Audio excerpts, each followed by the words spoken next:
Geography में एक बहुत इंपॉर्टेंट चैप्टर है सिक्स क्लास के एनसीईआरटी में, जिसका नाम है पृथ्वी की गतियां। आपने अगर यूपीएससी की पीवाईक्यू देखा होगा तो उसमें देखा होगा कि 12-13 सालों में 4 बार उसमें सवाल पूछा है सेम उससे। ठीक है। तो अब समझते हैं कि पृथ्वी की गतियां क्या होती हैं। तो देखिए, कोई भी ग्रह होता है, उस ग्रह की दो गतियां होती हैं। एक गति वो होती है जो अपने अक्ष पर होती है, इसको घूर्णन बोलते हैं।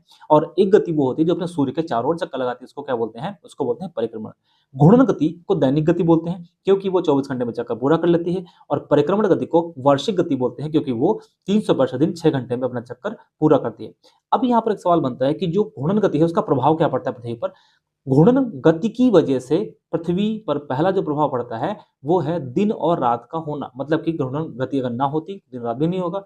और दूसरा जो प्रभाव है, पृथ्वी का जो आकार है वो घूर्णन गति की वजह से ही है। तीसरा जो इसका प्रभाव है कि पृथ्वी पर कोरेलिस बल उत्पन्न होता है।